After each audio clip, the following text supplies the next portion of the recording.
Silence does not mean shutting your mouth silence. What is being referred to as silence or nishabd? One cannot do this.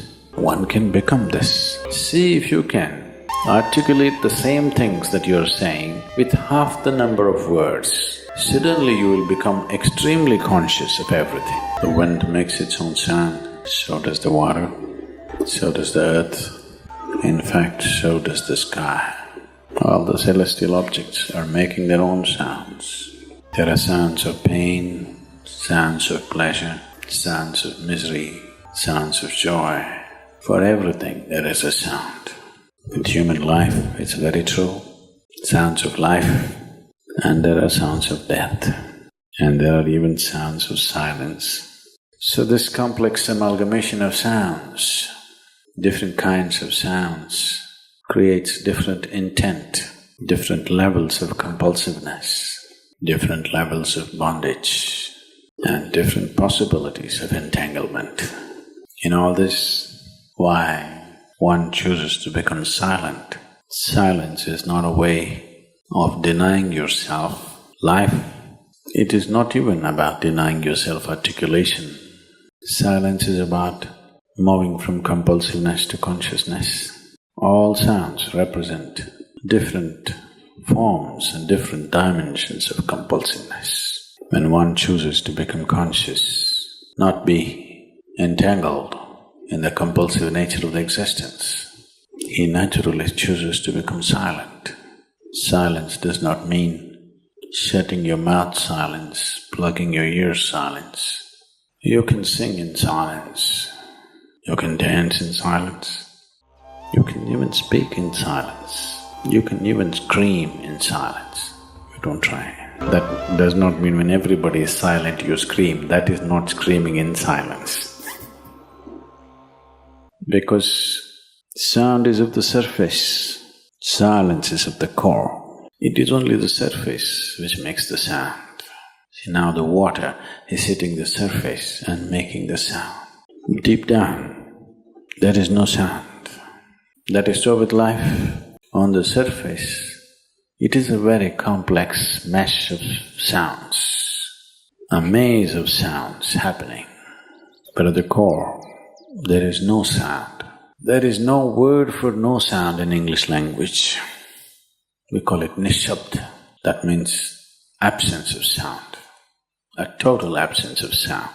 Absence of sound means absence of reverberation. Absence of reverberation means absence of life. Absence of life means absence of creation. Absence of creation means absence of the creator too. So a space which is beyond creation and creator, a dimension which is beyond life and death, that is what is being referred to as silence or nishabd. One cannot do this, one can become this. Commonly, there are two words employed to describe this.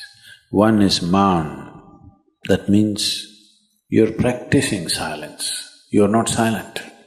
You shut your mouth and you're remaining in maun. This is not nishabd. Maun means you're practicing silence. If you're practicing something, obviously you're not that. Are you life or are you practicing life? I'm asking you. Are you life or are you practicing life? Practicing life? No, you are life.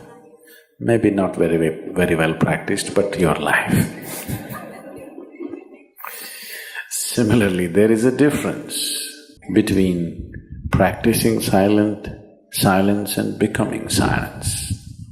Practicing silence starts as a certain restriction, but slowly, as one practices silence, one can possibly become silent.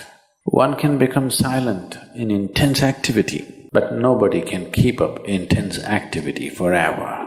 Moments of intense activity are only moments, nobody can sustain it. You'll expend yourself. Only if you can achieve it in inactivity, it is sustainable. If something is possible only in intense activity, it is never sustainable. In a very intense and ecstatic moment of singing, somebody may become or taste a moment of silence. But how long can you keep it up? Your throat will tear and your neighbors may kill you. Possible. So this possibility of coming to silence or becoming silent also means to become still, to become utterly still. Stillness can be achieved in so many ways. If you watch a snake, he's still. If you watch a tiger which is on a hunt, absolutely still, charged but still. These are all different dimensions of stillness practiced for survival. If a snake moves too often, he'll get killed. If a tiger does not know how to be still, he'll never get his food. These are all acts of survival. A human being, for survival, he has to be active.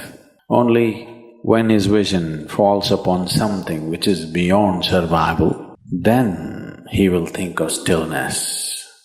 Then he will understand as he observes himself, as he notices the complexity of one's compulsions. He understands the only way to solve it is to become still. To train this body, to train this mind, to become still, takes some effort. If one is simply blissed out, he will become still. But otherwise, one has to work bit by bit, one has to work to bring this body to absolute stillness. Most people cannot hold their body in one place for any length of time. They're all the time in moment.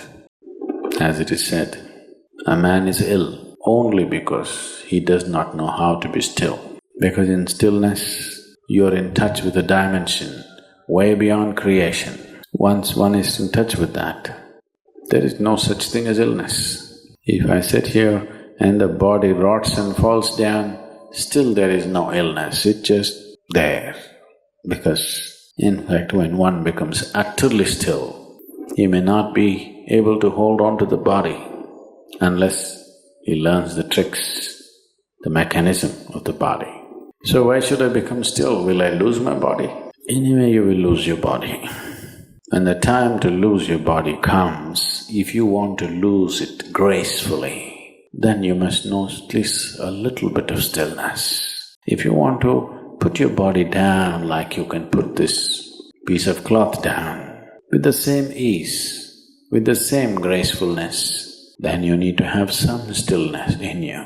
Otherwise, you and your body, you have to be torn apart, which is an ugly thing to do. When you're being torn away from your body, it is an ugly and painful thing to do.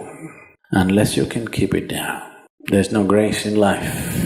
So if one has to attain to that grace, at least a certain amount of stillness has to enter your life.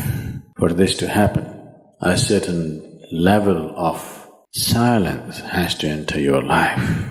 If right now if it is not coming, at least practicing a little bit of mouth. In an hour, if you're speaking 1573 words right now, how many more? How many words do you spit out in a minute? 1573, you're actually doing that many? I thought that's impossible. Okay, I believe you. So whatever number you're doing, see if you can articulate the same things that you're saying with half the number of words. Suddenly you will become extremely conscious of everything. Right now, our oral diarrhea is happening. If you're doing 1573, it's diarrhea, okay. Now, if you have to hold back half the words and still say the same things, now you have to be very conscious, otherwise you cannot say it.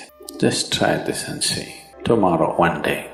In an hour, normally what number of words you utter, make it half. Don't curtail your activity, still say the same things, but with half the words. How wonderful the whole world will feel, you know. World will be a wonderful place, I'm telling you, tomorrow, if everybody does this. Many marriages will be saved.